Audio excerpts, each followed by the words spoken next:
Сәлеметсіздер ме студенттер?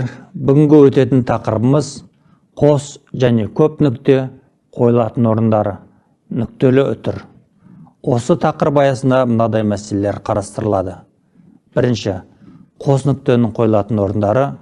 Екінші, көп нүктенің қойылуы. Үшінші, нүктелі үтір қойылатын жерлері. Қос нүктенің қойылатын орындары. Әрі қарай сынамалап кететін бірыңғай сөздердің, сөйлемдердің алдынан келетін жалпылауыш мәнді сөйлемнен кейін қос нүкте қойылады. Мысалы, сөйледі жамбыл бәріңе, жасың менен кәріңе.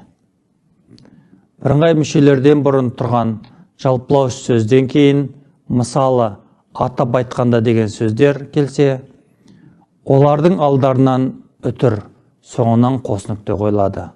Мысалы, адам баласының тамаша қасиеттері, атап айтқанда табандылық, ерлік, қайсарлық оның бойынан табылады. Саллас құрмаластағы біріне бірі түсінік болып келген және өйткені себебі деген жалғаулықтар түсіп қалып жасалған жай сөйлемдердің арасына қос нүкте қойылады. Төл сөздің алдынан келген автор сөзінен кейін қос нүкте қойылады. Жалғаулықсыз саласқан жай сөйлемдер бір-біріне түсінік болып, яғни соңғысы алдыңғы сөйлемнің мазмұнын ашып тұрса, араларына қос нүкте қойылады.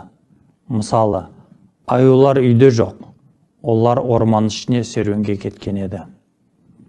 Өйткені себебі сынды жалғаулықтар түсіп қалып жасалған салластарда жай сөйлемдердің арасына қос нүкте қойылады. Мысалы, мен жиналып үлгеретін болдым. Пойыз кешке жүреді екен. Көп нүктенің қойылуы. Сөйлеушінің белгілі бір себептермен қатты асығып сасу, ентігу, тұтығу, әлсіреу тағы басқа сөздерін ойын бөліп айтқанда, бір сөз ішіндегі әріптердің арасына немесе сөйлем ішіндегі сөздердің арасына, ал ойы бітпей қалғанда сөйлемнің соңына көп нүкте қойылады. Мысалы, Құдайберді ескі көзмен нұсқап, адам бола ма, болар ма, інілерің міне, кім боларын, не көрерін қайдан білейін, деді. Айтып отырған ой желісі түрлі себептермен қысылып сөйлеу алмаушылық, логикалық ойдың бөлінуі, сөйлеушінің ойын аяқтатпай бөліп жіберу, тағы басқа сияқты үзіліп қалған жағдайда, аяқталған не аяқталмаған сөйлемнен кейін көп нүкте қойылады. Мысалы, жоқ, ешкімді ұрған жоқ, кейін айтам, апа, төсек салып берші, жатқызшы. Алынған дәйек сөздің арасынан сөйлем не сөздер қалдырылған жағдайда, сол жерге көп нүкте қойылады. Мысалы, Энгельс тайпа мен оның диалектісі жайында. Тайпаның өзіне ғана тән ерекше диалектісі болады.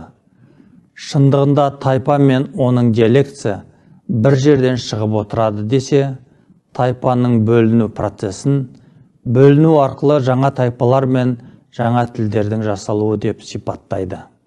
Дәйек сөзге алынған сөйлем не бірыңғай ой желісі аяқталмай қалса, дәйек сөздің соңына көп нүкте қойылады. Мысалы, өнер тудырушылардың ең негізгі қасиетін Толстой оның реализмде деп білді. Өзіңіз суреттеп отырған адамдардың өмірімен өмір сүріңіз деп жазды Толстой. Әр образда оның ішкі түсінулерін суреттеңіз. Сонда олардың өздері өз мінездеріне лайық қимыл әрекетті өздері жасайды. Көп нүкте қойылуға тиісті сөйлем лепті не сұраулы болып келсе, әуелі леп белгісі, сондай-ақ сұрау белгісі, одан кейін қатарынан екі нүкте қойылады. Мысалы, ой, тәйір алғыр, бұл кім өзі, деп ашумен сырт айнала беріп Абайды көрді де, ой, Абай, сен бісің? Ай, шырағым-ай, бір тыныш жерде отырсаң етті, деді.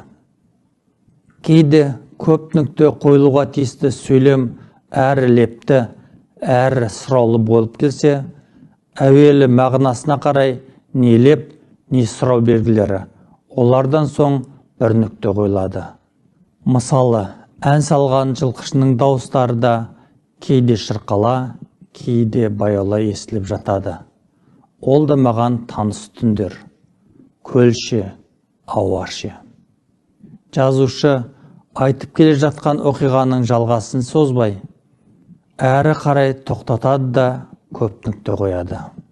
Нүктелі үтірдің қойылатын жерлері. Мазмұны әуендес болып келетін бірыңғай сөйлемдердің әрқайсысынан кейін нүктелі үтір қойылады. Мысалы, біз Алатаудай ел едік, теңдемек болды ойға жау. Біз тасыған теңіз сел едік, теңемек болды шөлге жау. Цифр не әріптер арқылы санамаланып айтылған сөйлемдерден кейін және бірыңғай құрылымдардың арасына нүктелі үтір қойылса, олардың әрқайсысы кіші әріптен басталып жазылады. Жайылма, күрделі бірыңғай мүшелердің әрқайсысының немесе бір қатарының өз іштерінде үтір кездесетін болса, бірыңғай мүшелердің жігіне нүктелі үтір қойылады. Мысалы, қала деген аты ғана болмаса, Ны қаласы екі қабат үлкен үйлер көшелерінде ғана бірен-саран кездесетін. Өзге үйлерінің көбі бір қабат қана қарағай үйлер болатын. Шет жақтарында ағаш үйден шым үй көп кездесетін. Сібірде көп кездесетін үлкен бір деревня еді.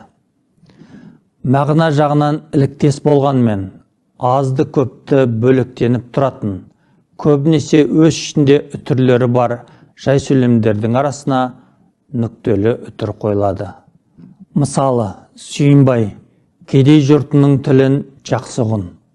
Өзіңнің әдемі жырыңмен тек халқыңа ғана қызмет ет. Шыңырау құдықтың терең түбінен су алғандай, жырыңды жүрегіңнің терең қойнауынан шығар, деді.